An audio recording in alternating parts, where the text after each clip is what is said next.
कहानी की शुरुआत होती है केसी नाम की एक लड़की से, जो थोड़ी उदास और अकेली अपनी दोस्त के बर्थडे में रेस्टोरेंट में बैठी थी। वो बाकी लड़कियों की तरह ज्यादा चुलबुली नहीं थी, अपने में खोई खोई रहती थी। खैर पार्टी के बाद क्लेयर, जिसका जन्मदिन है, उसके पिता पूछने लगे कि बेटा केसी, तुम्हारे पापा नहीं आएंगे क्या तुम्हें लेने? इस पर केसी ने बताया कि मेरे पापा नहीं है, मैं अपने अंकल के साथ रहती हूँ, उनकी गाड़ी थोड़ी खराब हो गई है, आप लोग चले जाइए, वो आ जाएंगे। लेकिन क्लेयर के पिता को उसे वहाँ अकेला छोड़ना ठीक नहीं लगा। उन्होंने केसी से कहा कि कोई बात नहीं, मैं तुम्हें घर छोड़ दूंगा। और अब केसी, क्लेयर और मार्शा तीनों गाड़ी में बैठ गई। क्लेयर के पिता गाड़ी की डिग्गी में थोड़ा सामान रखने लगे, लेकिन तभी अचानक एक अनजान आदमी उनके पास आया। गाड़ी की डिग्गी बहुत जोर से बंद हुई और कोई अनजान आदमी ड्राइवर सीट पर आकर बैठ गया। केसी ने हैरानी और डर से भरी नजरों से उस आदमी को देखा। ये क्लेयर के पिता तो बिल्कुल नहीं है। क्लेयर ने उस आदमी को रोकते हुए कहा कि भैया आप गलत गाड़ी में बैठ गए हो। लेकिन केसी समझ गई थी कि कुछ तो गलत होने वाला है। उस आदमी ने खुद मास्क पहना और क्लेयर और मार्शा के मुंह पर कुछ स्प्रे कर दिया। पीछे बैठी दोनों लड़कियां बेहोश हो गई। केसी ने बड़ी धीरे धीरे दरवाजा खोलने की कोशिश की, लेकिन तभी उस आदमी ने केसी को भी बेहोश कर दिया। जब केसी को होश आया तो वो एक ऐसे कमरे में थी जहां बहुत कम रोशनी थी। क्लेयर और मार्शा ने डरते हुए जैसे तैसे खुद को संभाल रखा था। चश्मे पहने हुए उनका किडनैपर अंदर आया और उसने मार्शा की तरफ देखते हुए कहा कि मैं तुम्हें चुनता हूँ, और वो तुरंत उसे खींचकर अपने साथ ले जाने लगा। मौका देखकर केसी ने मार्शा के कान में कहा कि सुसु कर देना, सुसु। और फिर कुछ ही मिनटों में वो आदमी मार्शा को रोते हुए वहां अंदर छोड़ गया। वो बहुत गुस्से में लग रहा था और उसने दरवाजा फट से बंद कर दिया। मार्शा ने केसी और क्लेयर को बताया, इस आदमी का नाम शायद डेनिस है, इसने मुझे वहां ले जाकर कपड़े उतार कर नाचने को कहा, लेकिन जैसे ही मैंने सुसु कर दिया तो वो मुझे वापस छोड़ गया। इस पर केसी ने बताया कि मैंने देख लिया था, इस आदमी को ओसीडी है, धूल, गंदगी, जर्म्स ये सब सहन नहीं होता ऐसे लोगों से। सफाई की गंदी आदत होती है इन्हें। जब तुम्हारी गाड़ी में बैठा था, हमें किडनैप करने आया था, लेकिन फिर भी चीजें साफ कर रहा था, आदत है ना। क्लेयर बाकी दोनों लड़कियों को संभालते हुए कहने लगी कि डरो मत, सब ठीक हो जाएगा, हम मिलकर उसका मुकाबला करेंगे। वहाँ टीवी की स्क्रीन पर 3 लड़कियों के गायब होने की खबर चल रही थी। एक बूढ़ी साइकाइट्रिस्ट डॉक्टर कैरन अपने कंप्यूटर पर काम कर रही थी। उसने देखा कि बैरी नाम के एक मरीज ने अपॉइंटमेंट बुक की है। वहीं दूसरी ओर क्लेयर प्लान बना रही थी कि अगर वो किडनैपर आएगा तो हम तीनों मिलकर उस पर हमला कर देंगे। लेकिन केसी ने कहा कि उसने इतने प्यार से उठा लिया था मार्शा को, बहुत ताकतवर है वो हम तीनों से। केसी ने कहा कि मुझे थोड़ा और वक्त चाहिए उसे समझने के लिए, क्योंकि अभी तक वो समझ नहीं पाई कि ये आदमी चाहता क्या है। केसी ने कहा कि मैं पक्का तुम्हारी मदद करूंगी, लेकिन पहले मुझे चीजों को देखने दो। अब डॉक्टर कैरन के क्लिनिक में एक आदमी टोपी और खुला सा कोट पहनकर आया और नॉक करके अंदर आ गया। ये आदमी बैरी है, लेकिन दिखता बिल्कुल डेनिस की तरह है, लेकिन इसकी पर्सनालिटी बहुत ज्यादा अलग है। क्या डॉक्टर कैरन पहले से जानती है कि इस आदमी के शरीर में बहुत सारी पर्सनालिटीज हैं। कुल मिलाकर 23 लोग रहते हैं इस आदमी के दिमाग में। कैरन को शक हो रहा था कि ये बैरी नहीं, कोई और पर्सनालिटी है, क्योंकि वो चीजों को सही जगह पर रख रहा था। ये हरकतें तो डेनिस की हैं। खैर लड़कियां अभी भी उस बंद कमरे के दरवाजे से झांकने की कोशिश कर रही थी। उन्होंने देखा कि शायद किडनैपर के साथ कोई औरत भी है। ये औरत डेनिस से बात कर रही थी, जो लड़कियों के हिसाब से किडनैपर का नाम है। अचानक से वो औरत दरवाजे के पास आई और उसने कमरे का दरवाजा खोला। लड़कियों ने देखा कि ये कोई और नहीं बल्कि वही आदमी है। उसने बस लड़कियों के कपड़े और हील पहनी हुई थी। ये देखकर वो लड़कियां हक्की बक्की रह गई। वो सोच में पड़ गई कि उनका किडनैपर औरत के कपड़ों में क्यों है। मैंने डेनिस से बात की है, वो तुम्हें परेशान नहीं करेगा। और फिर वो वहां से दरवाजा बंद करके चली गई। उस बिना खिड़की के कमरे में मार्सिया और क्लेयर एक दूसरे से बात करने लगे कि पागल है ये आदमी, खुद से ही बातें किए जा रहा है, ये हमें मार देगा, छोड़ेगा नहीं। तभी कुछ देर बाद उनका किडनैपर डेनिस कमरे में एक बाल्टी के साथ आया। वो गुस्से से बड़बड़ा रहा था कि बाथरूम इतना गंदा क्यों है। उसने लड़कियों को सफाई का सामान देकर कहा कि इसे साफ रखा करो, ठीक है। उसने साथ ही ये भी कहा कि मैंने पेट्रिसिया से वादा किया है, मैं तुम्हें छूऊंगा तक नहीं, ठीक है। वैसे भी तुम लोगों को खाने के लिए वो आने वाला है। और अब वो लड़कियों को इस परेशानी में छोड़ गया कि आखिर हमें किस चीज का सामना करना पड़ेगा। उसी रात क्लेयर और मार्सिया ने केसी को जगाया और दरवाजे की तरफ इशारा किया। वो किडनैपर अब एक पीली बारिश से बचने की जैकेट पहनकर दरवाजा खोलकर सामने बैठा हुआ था। वो बहुत खुश नजर आ रहा था। इस आदमी के दिमाग में 9 साल के एक बच्चे की भी पर्सनैलिटी है, जिसका नाम है हेडविग। वो बार बार एक ही बात बोल रहा था कि कोई आने वाला है। वो तुम्हें अच्छा नहीं लगेगा। इस बार लड़कियां समझ गई कि ये किडनैपर नाटक नहीं कर रहा, शायद उसे सच में मल्टीपल पर्सनालिटी डिसऑर्डर है। लड़कियों को महसूस हुआ कि ये रूप थोड़ा भोला है और शायद आसानी से उनकी बातों में आ जाए। उन्होंने उससे सवाल पूछना शुरू किया ताकि कुछ पता चल सके। केसी ने हेडविग को कहा, इधर आओ, तुम्हें एक सीक्रेट बात बताऊंगी। केसी ने हेडविग से कहा कि वो हमारे लिए नहीं, तुम्हारे लिए आ रहा है। मैंने पेट्रिसिया और डेनिस को बात करते हुए सुना था कि उन्हें इस बार एक लड़का चाहिए 9 साल का। ये सुनकर हेडविग थोड़ा डर गया। वो बार बार बोलने लगा कि तुम झूठ बोल रही हो, लेकिन केसी ने कहा कि हम तीनों तुम्हारी मदद कर सकती हैं उससे लड़ने में, हमें बस यहाँ से बाहर ले चलो। लेकिन हेडविग को अभी भी शक हो रहा था। वो जल्दी से दरवाजे की तरफ भागा और उसने दरवाजा बाहर से बंद कर दिया। केसी ने दरवाजे के गैप से देखा कि हेडविग भागता हुआ गया था। उसने दूसरा दरवाजा भी बड़ी हड़बड़ी में खोला। अब लड़कियां इस सोच में पड़ गई कि जरूर इस कमरे से निकलने का कोई रास्ता तो होगा। अब वो पूरे कमरे की दीवारों को थपथपा कर देखने लगी। तभी क्लेयर को शक हुआ कि शायद छत की दीवार खोखली हो सकती है और उसने उल्टा लटक कर अपनी हील से उसे फाड़ दिया। तभी हेडविग अचानक से कमरे में वापस आने की जिद करने लगा। क्लेयर ने जल्दी से छत से ग्रिल हटाई, जबकि मार्शा और केसी दरवाजे को पकड़े हुए थे। लेकिन वहीं हेडविग दरवाजा खटखटाते हुए डेनिस में बदल गया। डेनिस के अंदर हेडविग से ज्यादा जोर था और उसने दम लगाकर दरवाजे को खोल दिया। क्लेयर छत पर चढ़कर ये देख रही थी कि सीलिंग से वो रास्ता कहां पर जाता है, पर तभी डेनिस चिल्लाता हुआ उसका पीछा करने लगा। क्लेयर जल्दी से एक खाली लॉकर में छुप गई, लेकिन डेनिस ने उसे ढूंढ लिया। अब उसने क्लेयर को पकड़कर एक अलग कमरे में बंद कर दिया और साथ ही उसे अपने कपड़े उतारने को कहा। फिर वो मार्शा और केसी के कमरे में गया और सीलिंग को ठीक कर दिया। उसने धमकी दी कि अब क्लेयर तुम दोनों से दूर अलग कमरे में बंद रहेगी। उसने इन दोनों को भी कूड़ा उठाने के लिए कहा कि साफ सफाई रखा करो यहाँ पे। वहीं डॉक्टर कैरन अपने कुछ साथियों के साथ कंप्यूटर पर मीटिंग कर रही थी। वो सभी लोग डिसोसिएटिव आइडेंटिटी डिसऑर्डर के बारे में बातचीत कर रहे थे। डॉक्टर ने बताया कि इस तरह के इंसान के दिमाग में अलग अलग जगहें बन जाती हैं। हर एक पर्सनालिटी का अलग दिमाग होता है और यहाँ तक कि अलग ताकत भी। कॉन्फ्रेंस के बाद बैरी डॉक्टर कैरन से मिलने आया, लेकिन अब तक कैरन पहचान गई थी कि ये बैरी नहीं बल्कि डेनिस है। लेकिन बैरी ने साफ मना कर दिया कि पेट्रिसिया और डेनिस को बाहर आने की इजाजत नहीं है। कैरन बार बार सच जानने की कोशिश कर रही थी और बैरी को इस बात से बहुत चिढ़ मच रही थी। जब उसने बैरी को बाहर निकलते हुए सीसीटीवी में देखा तो कैरन समझ गई कि उसका शक बिल्कुल सही है। डेनिस या पेट्रिसिया में से कोई एक पर्सनालिटी बैरी के रूप में उससे मिलने आई थी। उधर कमरे में मार्सिया कहने लगी कि इससे पहले कुछ हो जाए हमें यहाँ से बाहर निकलने का रास्ता ढूंढना होगा। खैर जल्द ही उनका किडनैपर पेट्रिसिया के रूप में मार्सिया और केसी के कमरे में आया। उसने इन दोनों को तैयार किया और खाना खिलाया।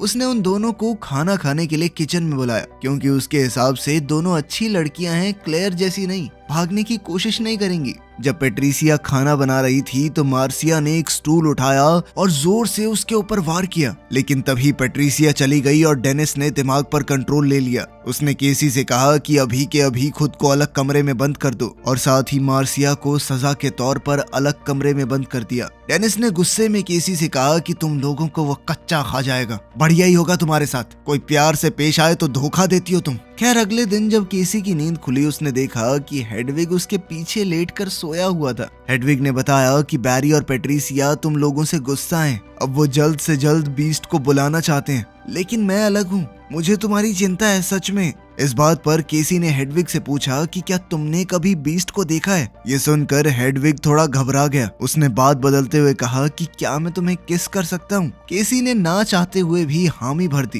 क्योंकि वो हेडविग के भोलेपन का फायदा उठाकर वहाँ से निकलना चाहती थी। इसके बाद उसने हेडविग से कहा कि तुम तो बहुत अच्छा किस करते हो। फिर उसने हेडविग से कहा कि हम दोनों को तुम्हारे कमरे में जाके डांस करना चाहिए, है ना, गाने सुनते हुए। लेकिन हेडविग ने कहा कि मुझे यहाँ से जाना होगा, क्योंकि बैरी नाम की एक पर्सनालिटी की मीटिंग है डॉक्टर कैरन के साथ। इस सेशन के दौरान डॉक्टर कैरन ने सीधे तौर पर कहा कि मैं बैरी नहीं डेनिस से बात कर रही हूँ। सही कह रही हूँ ना मैं। डॉक्टर कैरन ने डेनिस की बेइज्जती की, कहा कि तुम एक नंबर के बेकार इंसान हो, लड़कियों से कपड़े उतरवा कर डांस करवाना पसंद है तुम्हें। छी, कितनी गंदी हरकत है। सामने बैठा डेनिस अभी भी उसकी बात को मानने को तैयार नहीं था, लेकिन फिर कैरन कहने लगी कि अगर ऐसा करोगे ना तो बाकी 22 पर्सनालिटीज मिलकर तुम्हें खत्म कर देंगी। इस पर डेनिस ने सीधे तौर पर कहा कि मुझे और पेट्रिसिया को छोड़कर बाकी 22 पर्सनालिटीज एकदम बेकार हैं और मैं बेचारे कमजोर केविन को बचाने के लिए ही बाहर आया हूँ। वरना दुनिया उसे रौंद कर चली जाएगी। केविन दरअसल इस आदमी का असली नाम है। अब कैरन ने कोशिश की कि वो किसी तरह डेनिस से निकलवा सके कि आखिर ये बीस्ट का क्या चक्कर है, लेकिन डेनिस ने कोई खास जवाब नहीं दिया।